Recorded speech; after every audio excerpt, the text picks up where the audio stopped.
I'm live in direct and I'm not happy. Je suis en direct live et je suis pas content. Là aujourd'hui, ça va pas. Good morning, good afternoon, good evening everyone. C'est Rénal pour ta nouvelle capsule de Improve Your English Daily.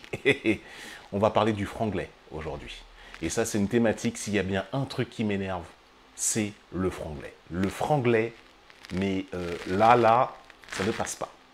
On va rentrer ça dans le détail. On va rentrer ça. Tu vois, j'en perds mes mots. Tu vois, on va expliquer ça plutôt dans le détail. Parlons un bon français. Essayons d'utiliser cette magnifique langue à dessein pour que tu puisses comprendre l'enjeu de ce qui se passe aujourd'hui. Dans la description de cette vidéo, tu as tous les réseaux sociaux sur lesquels tu peux me suivre. Là, j'enregistre avec Facebook Live. Tu peux me retrouver sur YouTube également sur la chaîne. Je télécharge la vidéo de Facebook pour la remettre sur YouTube si tu n'es pas un adepte de Facebook. Il y a aussi Instagram, il y a Telegram, il y a tous les trucs. Tu connais déjà comment ça fonctionne, pas besoin de revenir dessus.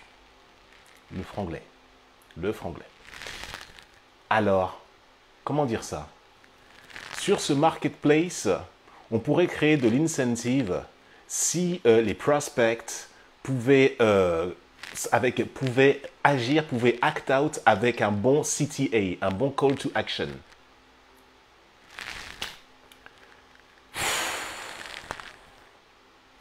Ça, c'est du langage de start-upper qui m'énerve. Pourquoi ne pas dire simplement, et si on incitait la demande avec un bon outil qui nous permettrait d'atteindre nos objectifs de vente? Qu'est-ce que c'est que ce franglais à la mort moelle-neu? Arrêtons. Restons simples. Restons simples. Je t'ai déjà fait une vidéo il y a quelques semaines de cela. Parce que le samedi, c'est free flow. Et quand c'est free flow, je sors un petit peu des thématiques, tu vois, dans Improve Your English Daily. Je sors un petit peu des problématiques habituelles.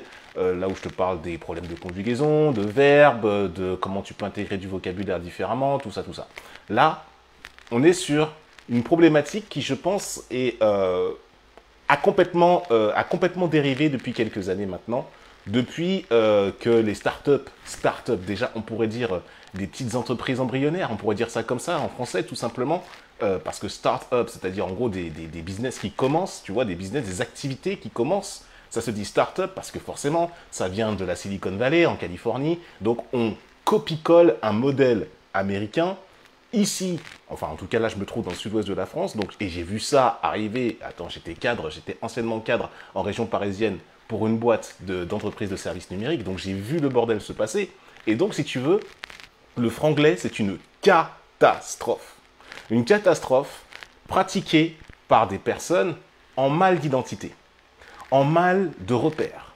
Et donc se disent que si on faisait un mix, tu vois, un mix-up ou un mélange, tu vois, de la langue française, parce que voilà, territorialement, on est en France, mais avec une mentalité, tu vois, américaine, en faisant un genre bronché, tu vois, un peu updated, tu vois, à la mode et tout, comme ça. T'es dans l'erreur! Garde ton identité. Regarde d'où tu viens. Je te dis ça. Je suis auto-entrepreneur et je manage du mieux que je peux mon petit centre de formation à la pratique de la langue anglaise pour les francophones qui sont déjà anglophones sans le savoir. Je suis moi-même bilingue anglais, je parle anglais depuis plus de 35 ans. J'ai toutes les raisons, si je veux, de faire du franglais si j'en ai envie. Mais je ne le ferai pas. Pourquoi? Parce que je suis amoureux des deux langues. Du français, la langue française, France, le pays où je suis né, le pays qui m'a donné l'éducation, qui m'a donné une structure, qui m'a donné des clés pour que je puisse devenir quelqu'un, une société. Et donc forcément, si je parle bien cette langue-là du mieux possible, eh ben, je peux penser arriver à des objectifs intéressants. Et l'anglais, qui est en fait le fruit de ma curiosité, le fruit de mes voyages, le fruit de mes découvertes, le fruit du gigantisme d'une civilisation qui m'a rendu complètement curieux. Mais pas curieux au point d'abandonner mon identité. Alors, si tu es dans un jeune business parisien ou tu vois, ou même dans une grande ville de Provence, et que tu te prends à te mettre notamment des envies, des folies, à vouloir améliorer, à vouloir, comme on dit, improve tes insights, ou à vouloir simplement avoir le meilleur margin pour obtenir le meilleur turnover possible, tu vois, simplement tu as un turnover et essaie d'avoir un margin, le meilleur best margin possible, on t'a perdu, mec. Parle français quand il s'agit d'expliquer quelque chose de précis. La communication consiste à avoir un langage précis. Ne parle pas anglais pour parler anglais, ça ne sert à rien. Ça ne sert strictement à rien. Surtout si tu es francophone, va pas t'amuser dans des, comment dire, dans des utilisations, dans des mots en fait, qui sont pensés avec une certaine idée dans le contexte anglo-saxon. Ça ne sert à rien de les copier-coller ici. Tu es juste en train de te créer des troubles en fait. Tu es juste en train de te créer des problèmes, juste d'identité. Parce qu'une fois qu'on t'enlève ton boulot là, dans ta jeune start-up où tu fais des insights, là, soi-disant, là, pour avoir le meilleur turnover sur la place parisienne, une fois qu'on t'enlève ça, qu'est-ce que tu racontes? Quelle est ton histoire? Les anglophones avec qui j'ai le privilège d'être en relation en ce moment ou avec qui j'étais en relation par le passé avaient des choses à me raconter. Ils avaient du cœur, ils avaient des choses où tu sentais qu'il y avait un ancrage dans un territoire où ça parle anglais. Mais simplement, ben, ils me faisaient voyager quelque part. Toi, qu'est-ce que tu me racontes?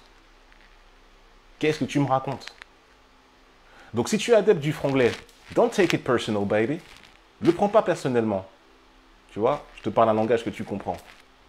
Ne le prends pas personnellement parce que la question que je te pose, c'est juste, simplement, tu seras beaucoup plus efficace si tu restes sur une base identitaire, une base culturelle et linguistique, bien assumée, bien ancrée. Et va pas faire genre, voilà, je parle anglais, je maîtrise, voilà, je peux mélanger comment dire, les concepts, les designs, tu vois, les mettre au milieu des trucs pour pouvoir ça faire bling bling bling et puis voir avec la ménagère si tu peux l'embarquer. Ça ne sert strictement à rien. Si tu me rends un service, toi qui ne pratiques pas forcément le franglais, rends-moi ce service-là. J'ai besoin que cette vidéo soit connue. J'ai besoin que des gens qui parlent, surtout dans la sphère parisienne, que j'ai bien connue encore. Hein, tu vois, les mondes, les modèles un peu, tu vois, élitistes comme ça, et qui prennent un petit peu les paysans, les campagnards un petit peu de haut. Envoie-leur ce message. Dis-leur que leur franglais, ça passe pas auprès de Bibi. Tu es juste en train de faire part de tes doutes. De ton appartenance ou de ta non-appartenance, tu vois, à un modèle, à une culture, à une société. Simplement. Et donc, apporte de la valeur à cette société sur laquelle tu as construit justement ton, comment dire, de quoi te proposer au monde. Va pas vers un langage franglais qui, forcément, ben, te perd complètement dans la traduction. You lose yourself in translation when you do this.